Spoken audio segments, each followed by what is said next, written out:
Amor y anarquía de Enrico Malatesta, parte 3. Hasta aquí hemos considerado el gobierno tal cual es, tal cual debe necesariamente ser en el seno de una sociedad fundada en el privilegio, en la explotación y en la opresión del hombre por el hombre, basada en el antagonismo de intereses, en la lucha intersocial, en una palabra, en la propiedad individual. Hemos visto cómo este estado de lucha, lejos de ser una condición necesaria de la vida de la humanidad, es contrario a los intereses de los individuos y de la especie humana. Hemos visto cómo la cooperación, la solidaridad, es la norma del progreso humano, y hemos sacado en consecuencia de todo ello que, mediante la abolición de la propiedad individual y de todo predominio del hombre sobre el hombre, el gobierno perdería toda razón de ser y debería desaparecer. Pero podría objetársenos: cambiad el principio sobre el que actualmente se funda la organización social, sustituid con la solidaridad la lucha, con la propiedad común la propiedad privada, y no habréis hecho sino cambiar la naturaleza del gobierno que, en lugar de ser el protector y el representante de los intereses de una clase, sería, supuesto que las clases no habrían de existir, el representante de los intereses de toda la sociedad, con la misión de asegurar y regularizar en interés de todos la cooperación social, de desempeñar los servicios públicos de una importancia general, de defender a la sociedad contra las posibles tentativas encaminadas a restablecer los privilegios, de prevenir los atentados cometidos por algunos contra la vida, el bienestar o la libertad de cada uno.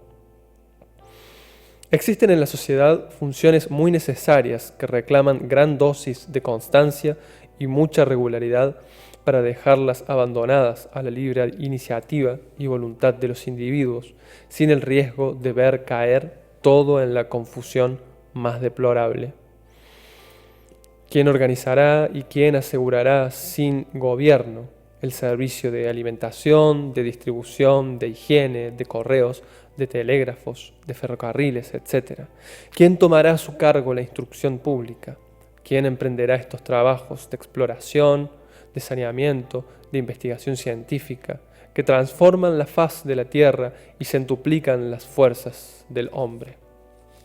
¿Quién velará por la conservación y el aumento del capital social, a fin de transmitirlo mejorado a la humanidad futura?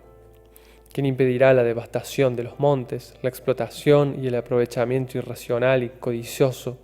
que puede dar por consecuencia el agotamiento del suelo? ¿Quién tendrá el encargo y la autoridad necesarias para prevenir y reprimir todos los delitos, es decir, los actos antisociales? Y aquellos que, faltando a la norma de la solidaridad social, no quisieran trabajar, y aquellos que propagasen en un país una epidemia, rehusando someterse a las prescripciones higiénicas reconocidas útiles por la ciencia, y si hubiera individuos que, locos o no locos, quisieran arrasar las cosechas, violar a las niñas o abusar de su fuerza física en perjuicio de los débiles, destruir la propiedad individual y abolir los gobiernos existentes sin reconstruir un gobierno que organice la vida colectiva y asegure la solidaridad social, no sería abolir los privilegios y proporcionar al mundo la paz y el bienestar.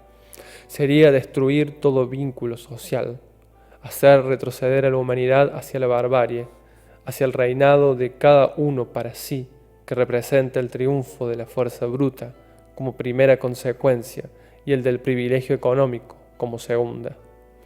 Tales son las objeciones que nos oponen los autoritarios, incluso los socialistas, es decir, los que debieran tratar de abolir la propiedad individual y el gobierno de clases derivado de ella. En primer lugar,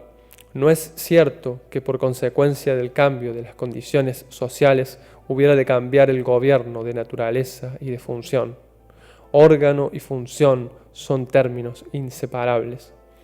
Despojad a un órgano de su función y o bien el órgano muere o bien la función se restablece. Introducid un ejército en un país donde no exista motivo ni razón de guerra interior o exterior, y el ejército provocará la guerra, y caso de no lograrlo, se disolverá. Una policía allí donde no haya delitos que descubrir o delincuentes a quienes aprehender, provocará su realización o inventará los unos y los otros, y en caso contrario, esta institución dejará de existir. Funciona en Francia desde hace varios siglos una institución actualmente adjunta a la administración de montes, denominada la bouture, cuyos funcionarios están encargados de promover y realizar la destrucción de los lobos y otros animales dañinos. Pues bien, nadie se extrañará si decimos que a causa de esta institución es por lo que existen lobos en Francia, donde en las estaciones rigurosas ocasionan numerosas víctimas. El público se preocupa poco de los lobos, puesto que existen funcionarios encargados de su persecución.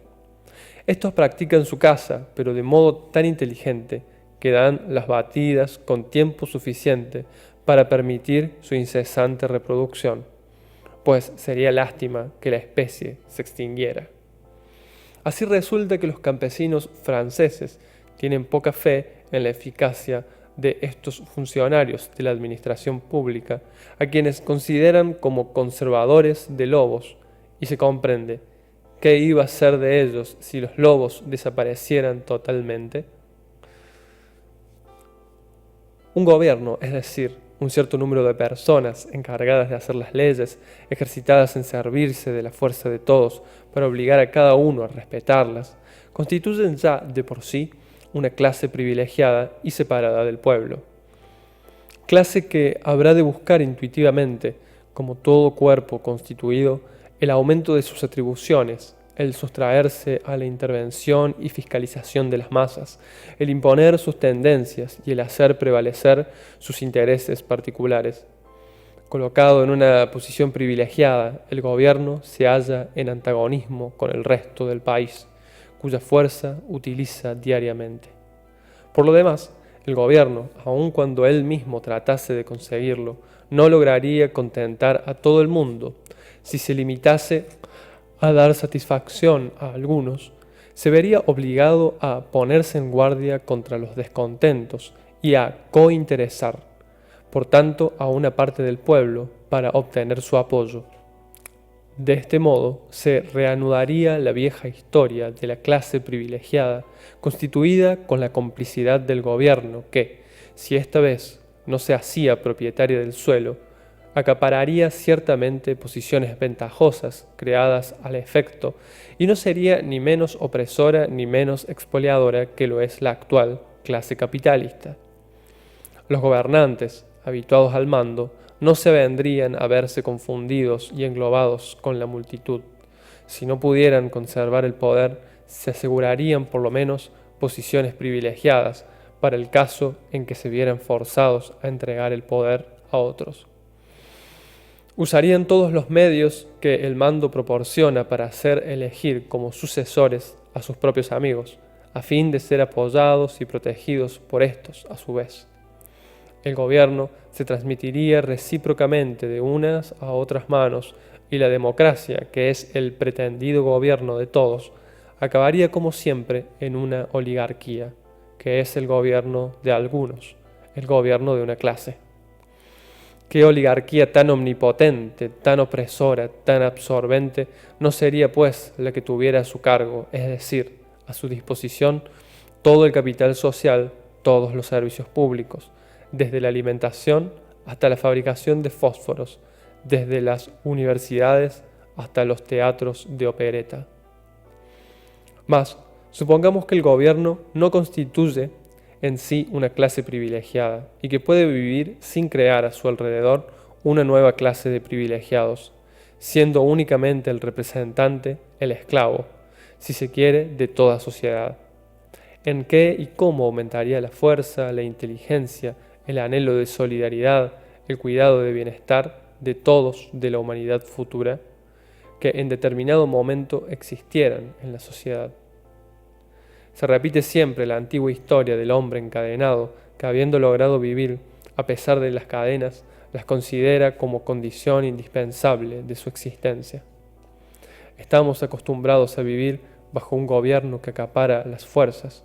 todas las inteligencias, todas las voluntades que puede dirigir para sus fines y crea obstáculos, suprime a aquellos que pueden serle hostiles o, por lo menos, inútiles, y nosotros nos imaginamos que cuanto se ha hecho en la sociedad es obra de los gobernantes y que, sin gobierno, no quedaría a la sociedad ni fuerza, ni inteligencia, ni buena voluntad. Así, ya lo hemos dicho anteriormente, el propietario que se ha apoderado del suelo lo hace cultivar en provecho particular suyo, no dejando al trabajador sino lo estrictamente necesario para que pueda y quiera seguir trabajando, y el trabajador servil piensa que no podría vivir sin el patrón, como si éste hubiera creado la tierra y las fuerzas de la naturaleza. ¿Qué es lo que el gobierno puede añadir a las fuerzas morales y materiales existentes en una sociedad? ¿Será el gobierno, por casualidad, como el Dios de la Biblia, que podrá sacar cosa alguna de la nada? Puesto que ha sido creado en el mundo comúnmente denominado material, nada se crea tampoco en esta forma más compleja del mundo material que se llama mundo social. Por esto los gobiernos no pueden disponer sino de fuerzas ya existentes en el seno de la sociedad, excepción hecha de las grandes fuerzas que paralizan y destruyen por efecto de su misma acción, las fuerzas rebeldes, las fuerzas perdidas en los frotamientos y choques necesariamente muy numerosos en un mecanismo artificial en tan sumo grado. Y si ellos dan de sí alguna cosa, esto ocurre en tanto que son hombres y no porque sean gobierno. En fin, de todas las fuerzas materiales y morales que quedan a disposición del gobierno, solo una parte se emplea de modo verdaderamente útil a la sociedad. El resto se almacena para poder refrenar las fuerzas rebeldes, o se le aparta del fin de utilidad general empleándolas en provecho de unos cuantos y en perjuicio de la mayoría. Larga y detenidamente se ha disertado acerca de la participación respectiva que tiene en la vida y en el progreso de las sociedades humanas la iniciativa individual y la acción social, y se ha llegado, con los artificios habituales del lenguaje metafísico, a embrollar de tal manera las cosas que hasta han parecido audaces a aquellos que han afirmado que todo se rige y todo marcha en el mundo humano mediante la iniciativa individual. En realidad, esto es una verdad de sentido común que aparece evidente tan luego como trata uno de darse cuenta de las cosas representadas por las palabras. El ser real es el hombre, es el individuo. La sociedad o colectividad y el Estado o gobierno que pretende representarlas, si no son abstracciones vacías de sentido, tienen que consistir en agregaciones de individuos. Y en el organismo de cada individuo es donde tienen necesariamente su origen todos los pensamientos y todos los actos humanos, los cuales de individuales se convierten en pensamientos y en actos colectivos, una vez que son o se hacen comunes a varios individuos. La acción social, pues, no consiste en la negación ni en el complemento de la iniciativa individual, sino en la resultante de las iniciativas, de los pensamientos y de las acciones de todos los individuos que componen la sociedad, resultante que, como todo, es más o menos grande, según que todas las fuerzas concurran al mismo objeto o sean divergentes u opuestas. Si, por el contrario, con los autoritarios, por acción social se entiende la acción gubernamental, todavía sigue siendo esta la resultante de las fuerzas individuales, bien que sólo de los individuos que forman parte del gobierno o que por su posición pueden influir en la conducta de este último. De aquí que en la distinción secular entre la libertad y la autoridad, o en otros términos, entre el socialismo libertario y el estado de clase, no se trate de aumentar la independencia individual en detrimento de la injerencia social, o de ésta en detrimento de aquella, sino más bien de impedir que algunos individuos puedan oprimir a los otros, de conceder los mismos derechos y los mismos medios de acción, y de sustituir con la iniciativa de todos, que debe producir naturalmente ventajas a todos, la iniciativa de algunos, que necesariamente produce la opresión de todos los demás. Se trata siempre, en una palabra, de destruir la dominación y la explotación del hombre por el hombre, de tal forma que todos resulten interesados en el bienestar común y las fuerzas individuales, en lugar de ser suprimidas o de ser combatidas, destruyéndose unas a otras, hallen la posibilidad de un desarrollo completo y se asocien entre sí para mayores ventajas de todos. De lo anterior, resulta que la existencia de un gobierno, aun cuando fuera, según nuestra hipótesis, el gobierno de los socialistas autoritarios, lejos de producir un aumento de las fuerzas productivas, organizadoras y protectoras de la sociedad, daría por resultado su considerable aminoración, restringiendo la iniciativa a unos cuantos y concediendo a unos pocos el derecho de hacerlo todo sin poder, naturalmente, otorgarles el don de la omnisciencia. En efecto, si se separan de la legislación los actos y las obras de un gobierno, todo lo relativo a la defensa de los privilegios y todo lo que representa la voluntad de los mismos privilegiados, ¿qué restaría que no fuese el resultado de la actividad de todos? El Estado, decía Sismondi, es siempre un poder conservador que autentiza, regulariza y organiza las conquistas del progreso. Y la historia añade que siempre las encamina en beneficio de las clases privilegiadas, pero no las aplica jamás. Si dichas iniciativas parten siempre de abajo, nacen en el fondo de la sociedad, del pensamiento individual, que enseguida se divulga, se convierte en opinión, en mayoría, pero se ve forzado en todo caso a volver sobre sus pasos y a combatir en los poderes constituidos por la tradición, la rutina y el privilegio del error. Por lo demás, para comprender cómo una sociedad puede vivir sin gobierno, basta observar un poco a fondo la sociedad actual. Y se verá en realidad que la mayor parte, la esencia de la vida social, se realiza aún hoy día con independencia de la intervención del gobierno, y cómo el gobierno no se entremete sino para explotar a las masas, para defender a los privilegiados y para sancionar, bien que inútilmente, todo cuanto se hace sin él y aún contra él. Los hombres trabajan, cambian, estudian, viajan, observan como quieren las reglas de la moral y de la higiene, aprovechan los beneficios del progreso de las ciencias y de las artes, sostienen entre sí relaciones infinitas sin sentir necesidad de que nadie les imponga la manera de conducirse. Y justamente son las cosas en que el gobierno no se entremete las que menos diferencias y litigios ocasionan, las que se acomodan a la voluntad de todos, de modo que todos hallan en ellas su utilidad y su agrado. El gobierno no es tampoco indispensable ni necesario para las grandes empresas, para esos servicios públicos que requieren el concurso regular de mucha gente, de países y condiciones diversas.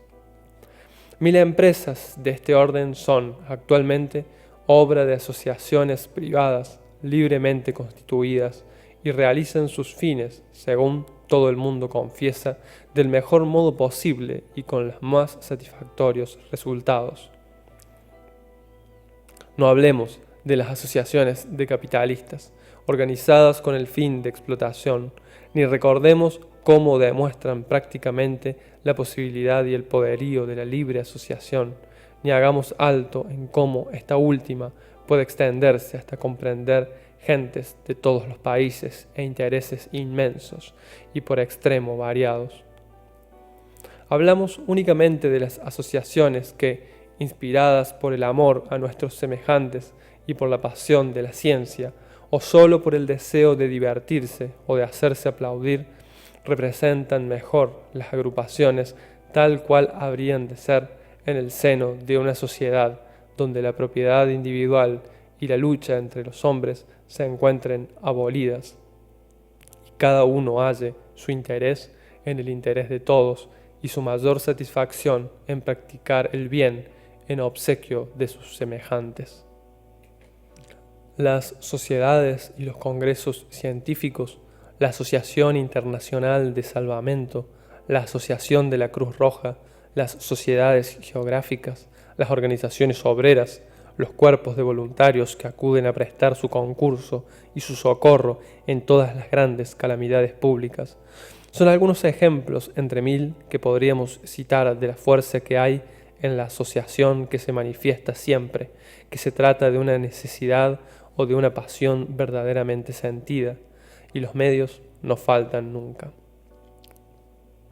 Si la asociación voluntaria no impera de modo general sobre la faz de la tierra, ni abraza todas las armas de la actividad material y moral,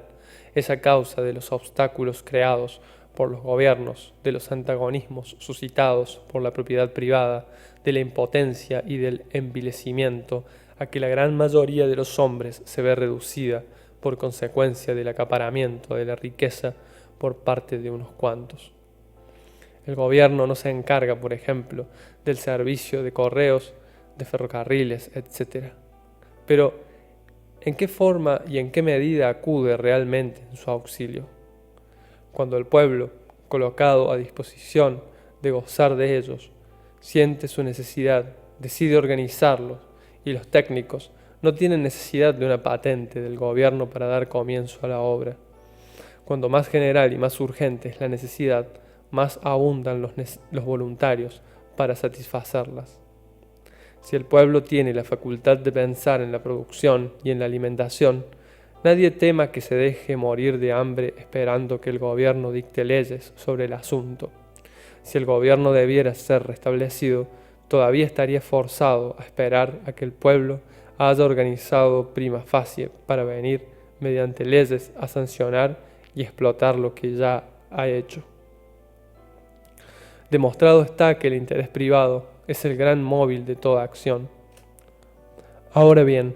cuando el interés de todos sea el interés de cada uno, y esto ocurriría necesariamente si no existiera la propiedad privada, todos obrarán. Si las cosas se hacen ahora que no interesan sino a algunos, se harían entonces tanto más y tanto mejor, puesto que interesarían a todo el mundo. Difícilmente se comprende que existan gentes que crean que la ejecución y la marcha regular de los servicios públicos indispensables a la vida social se hallan mejor asegurados si se desempeñan por empleados del gobierno y no directamente por los trabajadores dedicados a este género de labor mediante su espontánea iniciativa o de acuerdo con los demás que le realizan bajo la participación directa e inmediata de todos los interesados. Seguramente que en todo gran trabajo colectivo se requiere la práctica de la división del trabajo, la existencia de dirección técnica, de administración, etc. Pero los autoritarios juegan maliciosamente con los vocablos para deducir la razón de ser del gobierno, de la necesidad bien real de organizar el trabajo. El gobierno, repetimos una vez más, es el conjunto de individuos que han recibido o que se han arrogado el derecho de los medios de hacer las leyes, así como la facultad de forzar a las gentes a su cumplimiento. El administrador, el ingeniero, etc. son, por el contrario, hombres que reciben o asumen la carga de realizar un trabajo o lo realizan. Gobierno significa delegación del poder, o sea, abdicación de la iniciativa y de la soberanía de todos en manos de algunos.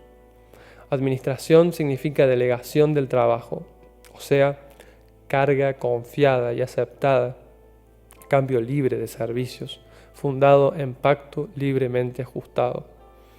El gobernante es un privilegiado, puesto que le asiste el derecho de mandar a los demás y el de servirse de sus fuerzas para hacer triunfar sus ideas y sus deseos personales. El administrador, el director técnico, etc., son trabajadores como los otros, cuando se trata, claro es, de una sociedad donde todos tienen medios iguales de desenvolverse, donde todos son o pueden ser trabajadores intelectuales y manuales,